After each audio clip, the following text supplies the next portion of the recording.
Bonjour, on est très heureux d'être là aujourd'hui. Nous sommes un groupe de jeunes de 3 continents, de 16 nationalités. Tous ces jeunes sont réunis pour le GCF Bordeaux 2025, ici à Bordeaux, grâce au soutien de plusieurs organismes de mobilité, grâce à l'Office franco-québécois pour la jeunesse, le Bureau international jeunesse de la Fédération Wallonie-Bruxelles et l'Office franco-allemand pour la jeunesse, et enfin la Conférence internationale des ministres de la jeunesse et des sports de la francophonie.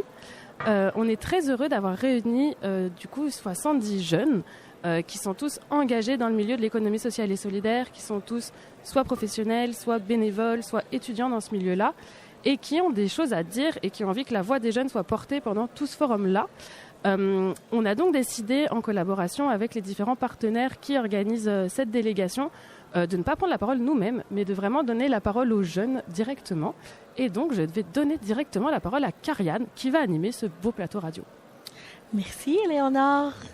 Bonjour à tous. Très contente d'être ici ce matin. C'est très rafraîchissant de se voir autour de cette table, puis d'être d'autant de continents. C'est vraiment super agréable. Alors, on est un noyau de 4 personnes. Puis, il y a d'autres personnes qui vont s'ajouter au fur et à mesure que l'heure va passer, le 40 minutes qu'on a à passer ensemble, et ils pourront réagir comme ils veulent. Donc, on va commencer par se présenter un à un, le petit noyau dur, comme on dit au Québec. Je commencerai avec toi, Yann. Si tu veux te présenter d'où tu viens et ta structure. Oui, bonjour à tous. Donc, je suis très content de pouvoir faire ce plateau radio avec vous. Donc, comme tu l'as dit, je suis Yann. Je viens de l'île de la Réunion et je travaille au sein d'un réseau régional multi-acteurs qui regroupe toutes les structures qui font de la coopération et de la solidarité internationale à La Réunion. Donc on est principalement dans le bassin de l'océan Indien, et moi au sein de la structure je suis chargé de mission pour pouvoir accompagner ces divers acteurs qui sont quand même très riches sur notre territoire. Et à côté de ça, en cours du soir, je fais un master en management des organisations de l'économie sociale et solidaire avec plein d'autres professionnels de l'ESS. Donc c'est très enrichissant. Donc voilà un petit peu pour ma présentation. Merci. Louis? Bonjour, moi c'est Louis, je suis hyper contente d'être là avec vous et de représenter la Belgique autour de cette table. Donc je viens de Belgique, je suis exactement sur le campus de Louvain-la-Neuve, qui est un campus étudiant francophone. Et sur ce campus, je fais partie d'un collectif qui s'appelle l'Alter Écote. Donc on a un groupe d'une dizaine d'étudiants et d'étudiantes qui vivent ensemble. Donc ça c'est un peu la particularité. Et donc on vit ensemble et on crée plein de projets. Et on fait plein de projets sur la transition économique. Et donc l'économie sociale est un des piliers majeurs de notre projet. Et donc c'est aussi pour là qu'on est là aujourd'hui. Et j'apprends plein de choses. Je suis super contente parce que je suis pas un acteur économique en tant que tel, mais un acteur de sensibilisation. Très bien. Stéphie? Bonjour, je suis très contente d'être sur ce plateau avec toutes ces belles personnes que j'ai rencontrées depuis dimanche dernier. Je suis Mbou Stéphie Assia, je viens du Cameroun. J'ai cofondé et je suis secrétaire générale d'une société coopérative qui fait dans l'accompagnement des jeunes à la structuration de leurs projets, à la formation et avec pour objectif de les orienter vers l'accès plus facile au financement. À côté de ça, je préside une association qui fait dans la protection de l'environnement avec des actions comme l'éducation environnementale. On a mis sur pied des clubs écolos dans les lycées de notre ville où on intervient à Douala. On fait également dans des conférences. D'ailleurs, on travaille avec l'ambassade de France à travers l'IFC au Cameroun. Et on fait aussi, l'activité qui me plaît le plus dans ce qu'on fait, dans la plantation d'arbres. Sur ces 3 dernières années, on est un peu plus à 3000 arbres plantés dans le cadre du Cameroun. Merci. Et je me présente, Karianne Saint-Arnaud. Je viens du Québec, probablement que vous l'avez remarqué avec mon accent. En fait, je suis au pôle d'économie sociale, donc présentement à la direction générale par intérim, mais sinon, je suis aux communications. Pôle d'économie sociale de la Mauricie, en fait, pour le vulgariser un petit peu, c'est un peu comme une chambre de commerce, mais seulement pour les entreprises d'économie sociale. Donc, on est là pour les soutenir, pour faire émerger, évidemment, des projets d'économie sociale. On est là pour les faire rayonner. Donc, on est vraiment en soutien pour ces belles entreprises-là. Et là, on a fait le tour du petit noyau dur, mais on a quand même 2 autres personnes qui sont présentement à la table. Peut-être que ça changera tout au cours des 40 minutes qu'on a à faire ensemble. Mais j'ai complètement oublié ton nom, je m'excuse. Il n'y a pas de souci, comme ça je vais pas me présenter. Il n'y a pas de souci. Alors moi du coup c'est Lucas et actuellement je suis en alternance du coup dans une coopérative artisanale. Ce qui fait que du coup moi c'est vrai que je suis pas spécialement de base trop renseigné sur les sujets de l'ESS, mais j'en ai été un acteur par du coup mes expériences professionnelles qui m'ont amené du coup grâce à ma structure qui m'a permis de venir ici, de m'intéresser plus au sujet notamment de justement la gouvernance participative avec les coopératives. Lise. Et donc moi je m'appelle Lise Baca, je travaille pour une association qui s'appelle la Maison de l'Europe des Landes WIPSI et donc qui se trouve pas très loin de Dax dans les Landes. Et c'est une association qui a pour but de faire entrer la parole des jeunes, d'offrir des opportunités aussi de mobilité aux jeunes. Et donc de fait de travailler dans une association, je suis en lien avec l'ESS et j'essaie d'en apprendre plus tous les jours et d'où ma présence aussi ici sur ce forum. Merci pour ce beau tour de table. J'aimerais savoir comment vous en êtes arrivé à connaître l'ESS et comment, qu'est-ce qui vous a donné envie d'être présent aujourd'hui? Je recommence avec toi, Yann, ça te va? Avec moi? Donc très bien. Donc de mon côté, c'est vrai que j'ai toujours baigné dans le milieu associatif. C'est vrai que mes premières activités professionnelles ont été dans le milieu associatif sans savoir que les associations étaient dans l'économie sociale et solidaire. À vrai dire, je ne connaissais pas réellement ce que c'était l'économie sociale et solidaire. Donc c'est vraiment dans mon parcours, ça a été un petit cheminement professionnel où j'ai commencé à entendre parler de l'ESS. Tout d'abord, voilà, je travaille dans une structure, je suis en lien aussi avec des collectivités qui ont des services ESS. Donc j'ai commencé par connaître par ce biais-là et comme un petit bonhomme de chemin, j'ai commencé à rentrer dans l'ESS, à comprendre, à m'intéresser à ce que c'est l'ESS. Et ça s'est fait assez naturellement. J'ai découvert un master en économie sociale et solidaire. Je me suis renseigné et là, je me suis dit, c'est fait pour moi. Donc c'est pour ça que je suis allé dans l'économie sociale et solidaire. Et je pense que j'apprends tous les jours de l'économie sociale et solidaire et j'ai pas fini d'en apprendre. Effectivement, c'est une belle bébite. J'aime ça, c'est comme ça. On peut dire que c'est une belle pépite. Je ne connaissais pas du tout cette expression, mais c'est génial. Mais du coup, ça me permet aussi de rebondir. Un peu comme toi, Yann, j'ai commencé aussi dans le milieu associatif, mais beaucoup plus sur les questions de justice sociale, de justice climatique. Et en fait, dans tout ce volet de justice climatique et sociale, en fait, la transition économique, c'est souvent un truc en fait qu'on oublie. Parce qu'on parle tellement d'entreprises conventionnelles, le profit, et on n'a pas tellement de choses qui remettent énormément en question en fait ces choses-là. Et donc quand j'ai eu l'occasion de rejoindre un collectif, je me suis dit mais qu'est-ce que je connais pas encore? Donc j'avais fait mes études en droit humain, j'étais en fait c'est bon ça je pense que je comprends. J'ai fait une formation en écologie politique, ok c'est bon l'écologie je comprends, mais en fait l'économie en tant que telle j'ai du mal, j'ai pas les outils. Et donc je suis rentrée là-dedans en me disant mais ça va au moins me permettre d'apprendre plein de trucs quoi. Je suis pas experte mais peut-être que je le deviendrai un peu plus. J'ai pas du tout vocation à dire que je le suis aujourd'hui, mais en tout cas j'apprends.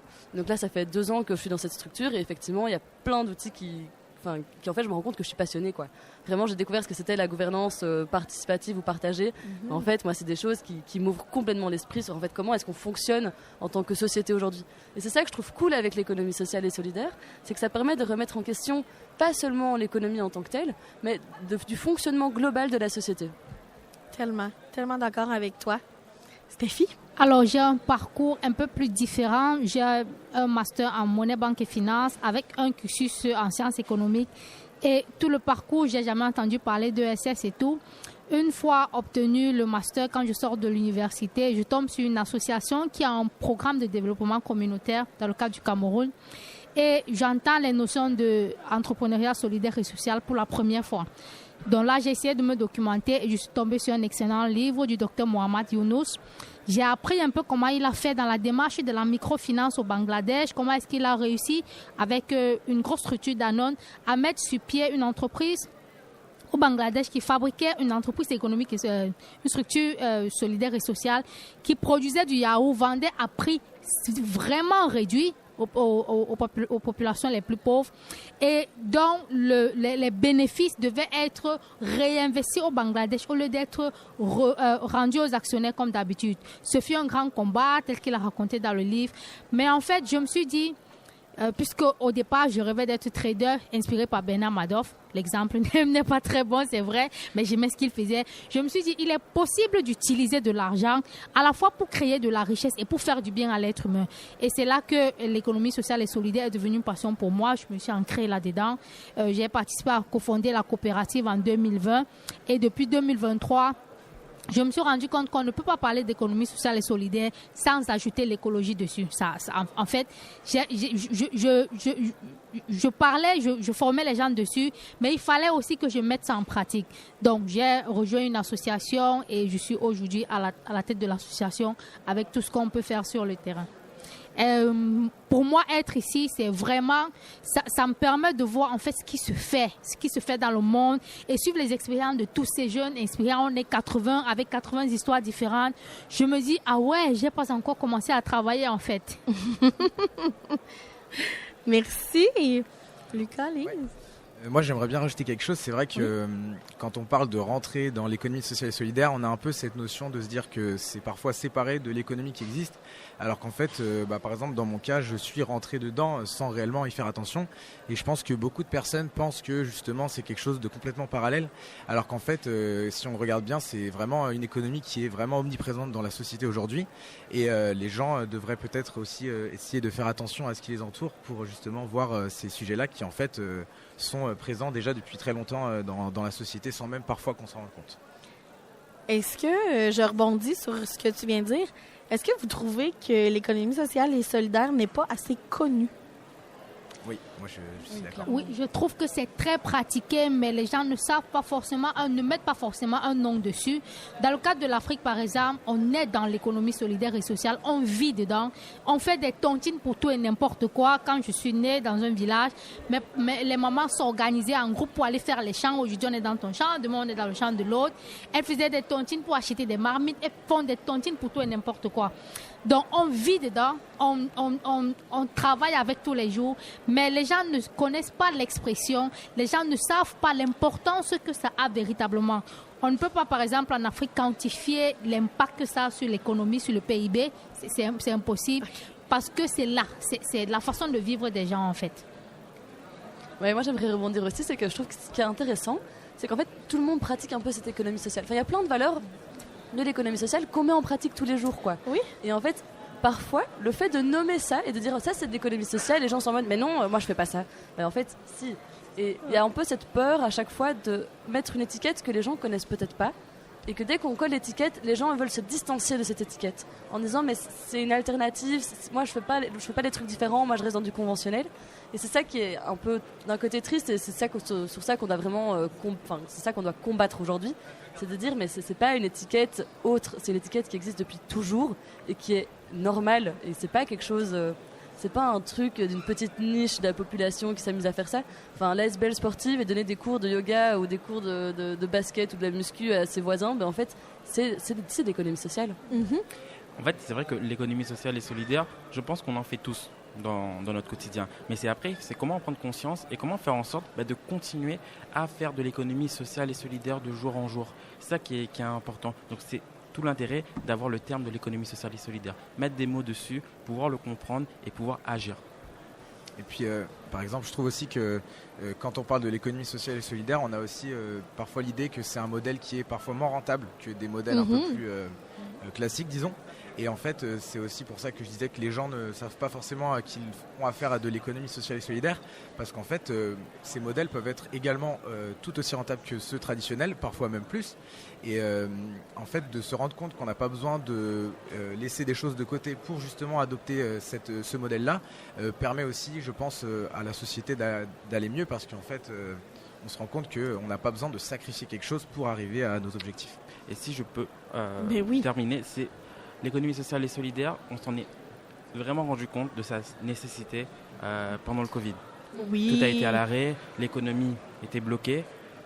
les acteurs de l'économie sociale et solidaire étaient debout. On avait besoin de solidarité, on avait besoin de lien social et l'économie sociale et solidaire était là. Et c'est là qu'on a vraiment pris conscience de ce que c'était l'économie sociale et solidaire. Donc le Covid, malgré tout, ça a été un bon exemple pour mettre le doigt sur l'économie sociale et solidaire à sa juste valeur. Et je pense que quelque part aussi, c'est grâce à ça que l'Afrique a réussi à échapper à la crise de 2008, où on est resté quand même moins impacté parce que plus de 80% de notre économie est en mode économie sociale et solidaire. Wow, c'est fascinant quand même tout ce que ça peut faire.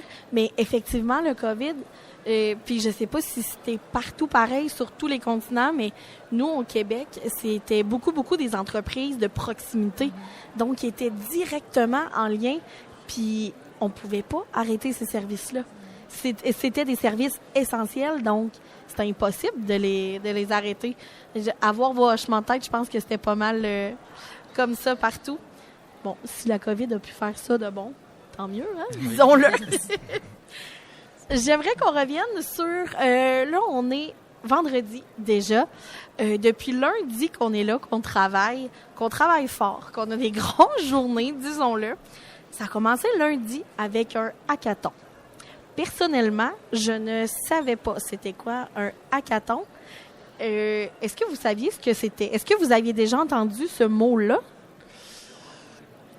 On va dire que c'est un mot que j'ai appris récemment. Je connaissais, mais je n'avais pas réellement pratiqué.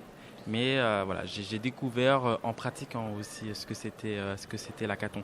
J'avoue que le mot m'a fait un peu peur. Je ne sais pas pourquoi. Je sais pas, ça fait clairement penser à marathon, et un marathon c'est effrayant, donc c'est hyper logique que ça fasse super peur. Et je pensais que j'allais énormément travailler toute la journée, ce qui a été le cas, mais je pensais vraiment que ça allait être une course toute la journée. Le volet solidaire a allégé les choses. Le volet solidaire, je connaissais le mot hackathon, j'ai organisé des hackathons, mais là c'était un peu plus spécial parce que avoir mis le mot solidaire dessus a rendu ça plus light.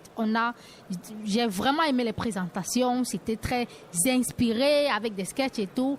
Et ça fait ressortir le côté, les jeunes peuvent faire les choses, mais doivent les faire à leur manière. Veulent les faire effectivement à leur manière et non pas rester dans un cadre bien rangé. Voilà, c'est un peu ça qui m'a marqué.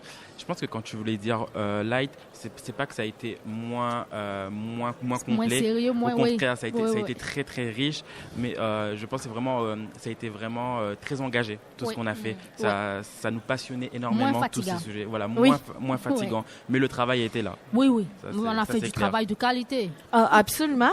Et pour remettre en contexte, en fait, pour ceux qui ne le savent pas, un hackathon, c'est en fait, on a passé la journée à travailler chacun sur une thématique. En fait, on a essayé de résoudre un problème. Et là, j'aimerais vous entendre sur la thématique sur laquelle vous avez travaillé et comment ça s'est passé un petit peu. Puis après, on va parler de la solution, mais tout d'abord, j'aimerais vous entendre sur ce que vous avez travaillé, la thématique. Qui veut commencer? Je regarde tout le temps, Yann, mais t'es pas obligé de tout le temps commencer. Nous, on a travaillé dans notre groupe sur l'innovation, les méthodes de financement innovantes et durables pour les entreprises solidaires et sociales. Et on a posé une problématique assez... On va en guerre. Donc, notre problématique, c'était comment trouver des mécanismes de financement qui permettent de créer une autonomie financière pour les structures d'ESS et soit à l'encontre du capitalisme. Donc, on voulait vraiment aller aux antipodes. Et la méthodologie, c'était...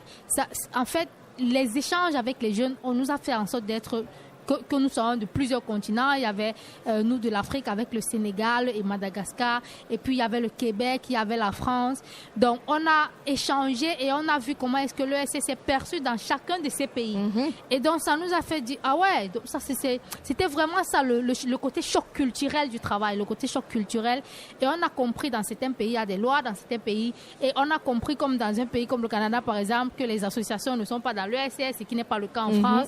Et ça permet en fait d'avoir une ouverture un peu plus grande, de s'ouvrir des horizons. D'autres thématiques?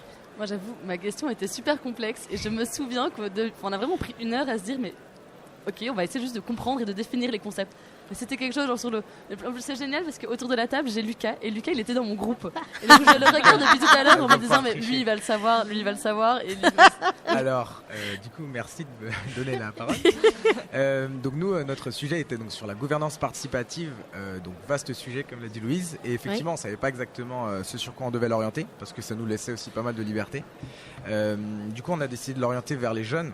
Et c'est-à-dire que du coup, la gouvernance participative, c'est le fait de laisser aussi la place à différentes personnes du coup au sein de cette gouvernance et de la prise de décision en général dans différents organismes.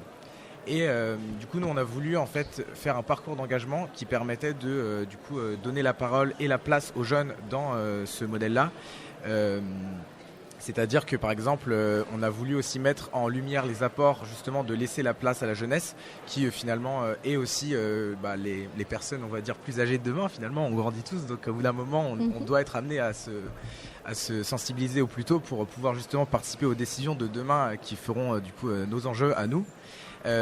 Et du coup, c'était en fait de faire un parcours d'engagement et d'essayer justement d'aider des organisations diverses à pouvoir du coup inclure justement ces jeunes-là en les sensibilisant sur l'intégration, par exemple, que ce soit par exemple à l'arrivée dans l'entreprise ou l'association jusqu'à du coup la rétention, c'est-à-dire en fait de tous les leviers qui étaient disponibles pour permettre à ces jeunes de s'incarner pleinement dans la gouvernance d'une entreprise. De notre côté, on travaille sur l'ancrage territorial et la mutualisation des ressources. Donc déjà, quand on a commencé à travailler sur cette thématique, on est parti d'un constat, c'est qu'actuellement, l'économie sociale et solidaire est un peu à mal. C'est-à-dire qu'il y a des coupes budgétaires, c'est de plus en plus difficile pour les structures associatives ou autres à évoluer dans cet écosystème-là. Et la mutualisation des ressources est une solution. Parce que je suis une association, je n'ai pas les moyens peut-être de pouvoir financer un poste de salarié. Donc peut-être je peux partager un poste de salarié avec une autre association.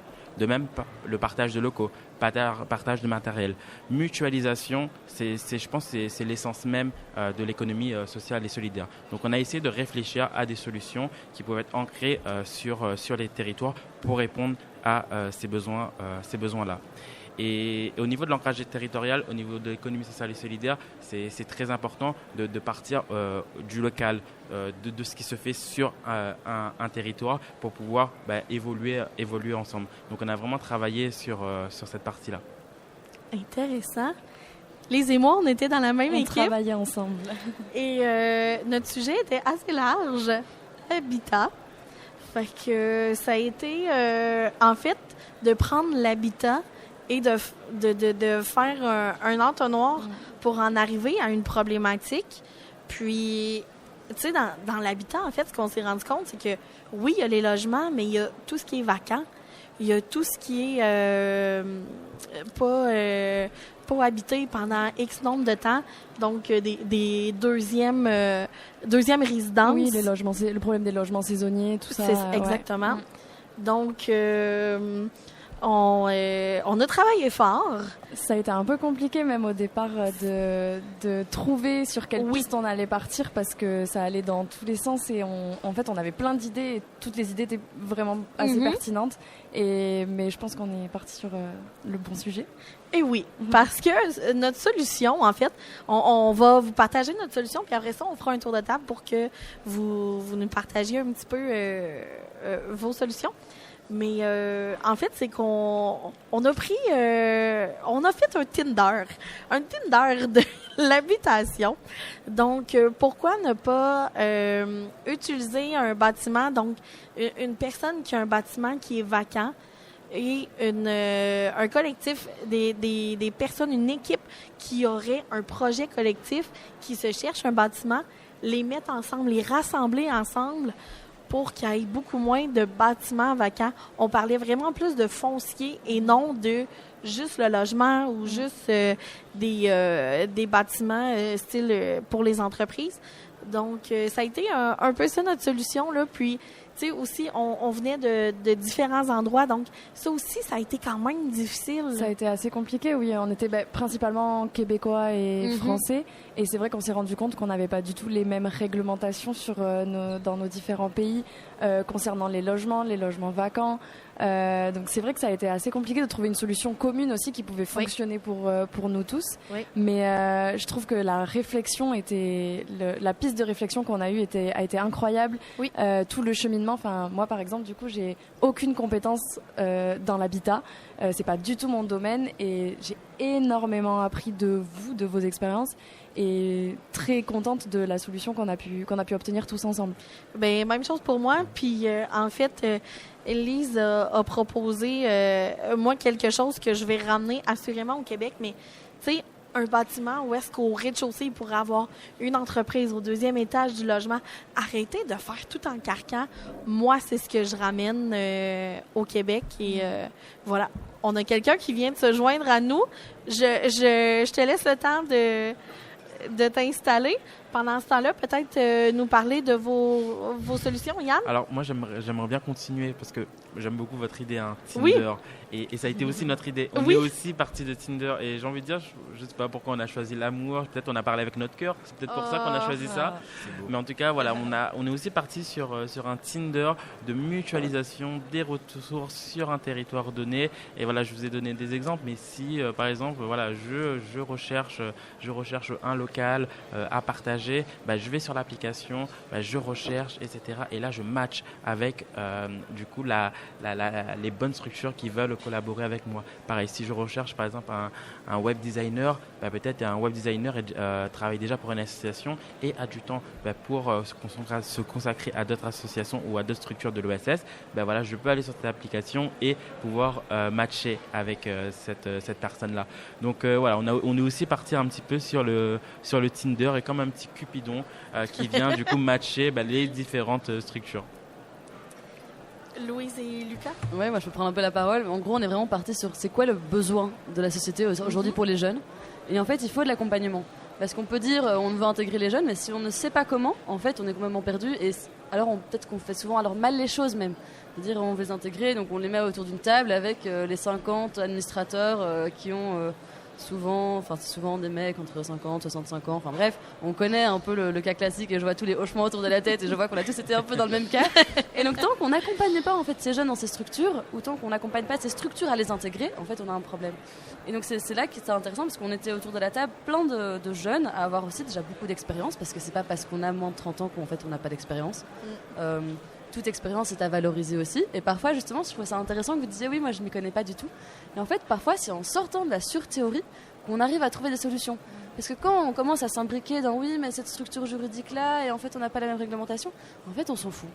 Globalement. Exactement. Et c'est en dépassant en fait tous ces détails dans lesquels, si on s'engouffre dedans, en fait, on est parti pour des heures et des heures de discussion. Si on élève en fait le débat, on va trouver des solutions beaucoup plus facilement. Et donc nous, on s'est dit que la solution, c'était de créer en fait une structure de jeunes pour accompagner les entreprises. Donc c'est pas pour les autres jeunes, mais c'est pour les entreprises qui souhaitent intégrer des jeunes. Et voilà, donc ça, c'était un peu notre idée, c'était de créer du coup n'importe quelle forme, un collectif de jeunes qui puissent accompagner et donner les outils aux entreprises qui le souhaitent ou aux ASBL qui le souhaitent pour intégrer les jeunes. Si je peux rajouter quelque chose juste par rapport à ça très rapidement, c'est que l'objectif de notre solution en fait, c'était surtout d'avoir des outils qui permettent de montrer que l'inclusion des jeunes n'était pas une solution pour les jeunes, mais que c'était une solution pour les entreprises en fait. C'est-à-dire de montrer que inclure les jeunes dans les décisions, finalement, c'est quelque chose qui permet à l'entreprise de se valoriser sur l'intégration des salariés, sur leur rétention et de manière générale sur l'évolution de la société en général, qui fait que les jeunes en général, avec forcément des différences de génération, vont pouvoir avoir une sensibilité différente sur des sujets. Donc en fait, c'était vraiment de faire ce travail-là, de montrer que en fait, c'était pas un souci pour les jeunes, mais plutôt pour les entreprises en fait. Nous, dans notre groupe, on s'est vraiment lâché. On s'est dit, on a besoin d'une solution qui puisse autant être applicable dans une commune en Afrique, au Cameroun, en Côte d'Ivoire, qu'au Québec ou en France. Et la difficulté un peu dans nos pays en Afrique, c'est que contrairement aux pays européens comme la France, comme on a vu, l'ESS n'a pas, même si ça a été diminué en France, il n'y a pas une cagnotte qui est prévue chaque année pour qu'on puisse soutenir les structures d'ESS. Et donc les acteurs doivent vraiment se battre. Et l'idée, c'était donc quoi? De trouver une solution qui se détache de l'État, qui n'ait pas besoin d'une législation ou que l'État s'y mêle, et que ce soit vraiment une solution inclusive, que ce soit vraiment une solution autonome. On est parti sur la Copa Bank. La Copa Bank, pourquoi? Parce que ce serait une coopérative qui ne soit pas une banque, d'où Copa Bank. Donc, l'idée, c'était d'aller dans les territoires, c'est-à-dire dans les communes, de mettre sur pied avec les acteurs de ESS un fonds de départ et de permettre à cette structure qui est la Copa Bank sur le plan de la commune de mobiliser localement les investisseurs locaux, c'est-à-dire des personnes comme vous et moi, qui vont y mettre leur épargne pour qu'on puisse financer l'économie locale. Maintenant, au-delà des particuliers, on voulait aussi draguer les administrations, on voulait draguer les grandes entreprises qui veulent en fait travailler sur la RSE. On voulait leur dire, OK, si vous voulez travailler sur la RSE, mettez vos mutuelles dans la Copa Bank et tout, avec pour option que ce soit vraiment détaché du monde capitaliste. Parce que si, comme je disais, en 2008, nous, on a été moins touchés par la crise en Afrique parce que notre économie était détachée du monde capitaliste. Et pour que les entreprises d'économie solidaire et sociale soient vraiment plus durables, il faut que la solution financière soit détachée. D'où la Copa Bank. Très intéressant. Il y a une personne qui vient de s'installer avec nous. Je m'excuse, je ne connais pas ton prénom. Je t'invite à te présenter. Ouais, merci beaucoup. Je m'appelle Maka et je viens de Madagascar. Je suis un jeune entrepreneur. Je suis diplômé en développement local et c'est ma première fois d'assister à un tel forum. Et moi, dans mon cas, par exemple, je ne connais pas l'ESS. OK. Oui, mais c'est une chance pour moi d'assister à ce forum pour mieux comprendre bien l'ESS parce que dans mon pays, Madagascar, il est peu connu. Et c'est pourquoi. Mais en fait, il y a on a déjà ancré dans l'ESS, mais sans l'avoir connu. Et c'est pourquoi, et quand j'ai entendu ces forums, j'ai posté et c'est en cherchant concernant l'ESS que je sais que c'est moi qui me suis engagé dans l'ESS. Et c'est un plaisir pour moi d'assister à ces forums, de comprendre mieux CSS. Et pour nous, à Madagascar, le problème, c'est que l'État ne laisse pas de place pour les jeunes. Et c'est pourquoi c'est vraiment important de trouver une solution pour que les jeunes aient accès à la démocratie et aussi à l'expression. Intéressant. Il nous reste à peine 8 minutes. Et là, on n'a pas couvert encore le GCF, on n'a pas couvert encore les journées, les parcours de territoire qu'on a fait. Je vais rebondir sur ce que tu as dit, Maka. Qu'est-ce que vous voulez rapporter sur vos territoires parce que, bon, lundi, on a fait les hackathons. Mardi, on a chacun été faire un parcours pour en apprendre davantage sur certaines thématiques. Donc, on est parti en autobus, chacun de notre côté. On a été explorer, on a été voir plein de choses. C'était vraiment inspirant. Et suite à ça, qu'est-ce que... je vais commencer avec toi, Maka. Qu'est-ce que tu voudrais rapporter à Madagascar? Pour ma part, je voudrais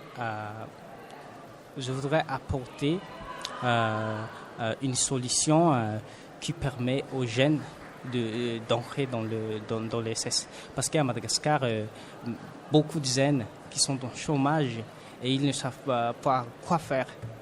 Et le problème, c'est qu'ils dépendent de l'État pour leur donner de travail. Alors que l'État, c'est un peu compliqué dans l'État, mais le problème, c'est qu'il ne sait pas quoi faire. Il ne sait pas quoi faire, comment échapper au chômage. Et pour ma part, je voudrais apporter cette solution de trouver, de donner une solution pour que les jeunes ont de travail.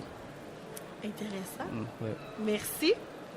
Alors Yann? de mon côté, c'est quand même assez important pour moi ce forum par rapport à mon territoire. Je suis venu m'inspirer, je suis venu découvrir et tout ce que j'ai appris, parce que certes je suis là présent, mais derrière moi il y a plein de personnes qui auraient voulu venir mais qui n'ont pas pu venir. Et donc j'aimerais ramener tout ce que j'ai appris sur mon territoire et faire connaître ce que c'est l'ESS. Et on a de super acteurs sur le territoire réunionnais qui fait énormément de choses hyper innovantes, et on a prévu avec une petite équipe d'essayer de faire en sorte de les mettre en avant et de les faire connaître. Et ce qui est aussi important pour moi sur ce forum par rapport à mon territoire et qui me tient à cœur, c'est de dire voilà, nous on est des territoires ultramarins qui sont voilà, on est loin peut-être un petit peu de tout, on est au milieu des océans, et j'ai envie aussi de faire entendre notre voix et de montrer voilà, qu'on existe, qu'on fait de l'ESS, qu'on est innovant et qu'on a toute notre place dans cet écosystème.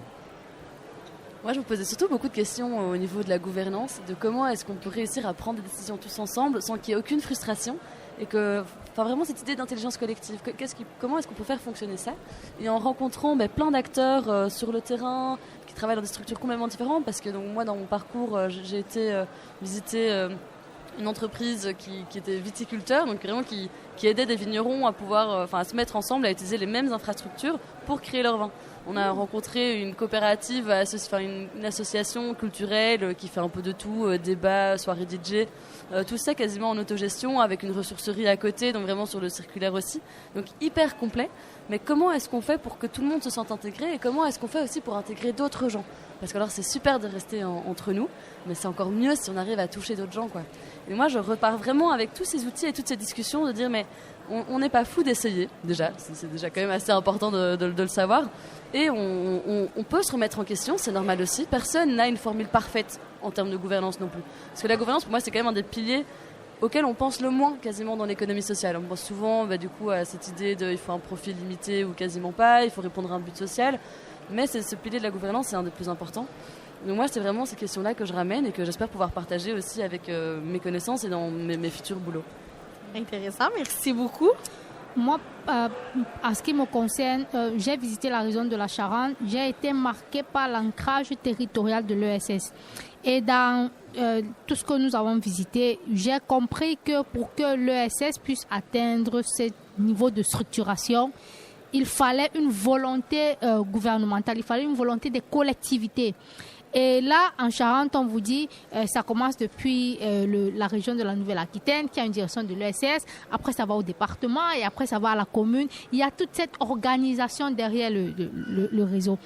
Et dans notre pays, on est parti au Cameroun sur la décentralisation, l'hyper-décentralisation. On copie beaucoup sur la France. Sur l'hyper-décentralisation, on a les régions, on a les départements, on a les mairies qui sont des communautés territoriales décentralisées, mais il n'y a pas ils n'ont pas compris en fait à quel point l'ESS pouvait les aider dans le cadre des mairies à améliorer la vie des populations à la base. En fait, moi je retourne avec cette expérience, je me dis si on veut, parce qu'on a un problème d'exode rural, on a un problème d'immigration. S'il faut résoudre ces problèmes-là, c'est aller à la base et structurer les populations et les organiser. Et là, ce ne sont que les communautés territoriales décentralisées qui peuvent le faire. Donc, je retourne avec cela et je vais me battre pour que l'ESS entre dans la logique des mairies de concevoir le développement. Merci. Lucas, Lise, en 2 mots, parce que je veux absolument qu'on parle de la déclaration jeunesse avec Yann, puis il reste 2 minutes. En 2 mots, moi, très rapidement, c'est vrai que là où je suis avec mon association, c'est pas très loin d'ici. Donc, ce parcours territorial, il m'a vraiment aidé à me rassurer. Comme quoi il y a plein d'acteurs qui font plein de choses absolument géniales et qui sont pas très loin et avec qui on va sûrement pouvoir collaborer, entrer en contact et faire d'autres choses encore plus belles, parce que tous ensemble on fera encore mieux, c'est sûr. Donc voilà, c'était très chouette. Merci. Et moi, vraiment, en 2 mots aussi, ce que j'aimerais dire, c'est que parler à des gens qui sont engagés sur ces sujets-là, ça peut causer des remises en question et des choix de vie qui peuvent être assez différents selon les personnes à qui on parle. Voilà, je trouve que l'échange avec ces personnes est très important. Voilà, je vais faire vite. Merci beaucoup. Là, on étire un petit peu parce que dans 1 heure, Yann sera sur la scène pour la Déclaration internationale des jeunes et je veux absolument qu'on en parle. Si tu peux nous en parler un petit 30 secondes. 30 secondes. Alors déjà, je vais pas être seul sur la scène. On va être une bonne vingtaine de jeunes, voire plus, sur cette déclaration-là. Parce que je pense que vous avez pu le voir sur le forum, on est énormément de jeunes et on a des choses à dire. Donc on a travaillé pendant plusieurs jours sur une déclaration parce qu'on a des choses à dire. Nous sommes engagés et on doit réfléchir un petit peu à l'ESS de demain et à notre avenir. Donc on va partager tout ça sur scène tous ensemble et on a été très très très bien accompagné par une personne qui s'appelle Maras de Ta mère la mieux. Donc ça a été vraiment une personne incroyable et qui a su faire émerger toutes nos idées et de le mettre sur le papier et c'est ce qu'on va faire à l'oral tout à l'heure. Merci tout le monde pour votre engagement. Merci d'être venu ici. Merci d'avoir l'économie sociale et solidaire à cœur. Je pense que vous êtes une belle représentativité de demain. Et puis merci à Karianne d'avoir tout animé. L'OFQJ, en tout cas, on est tous très fiers de tout ce que vous faites. On est très fiers de vous accompagner. Et merci d'être vous et continuez à vous engager en francophonie. C'est ça qui va faire qu'on arrivera à construire un monde plus juste, plus solidaire et le meilleur monde demain. Merci beaucoup. À l'OFQJ. Merci à l'OFQJ. Merci beaucoup. Merci beaucoup.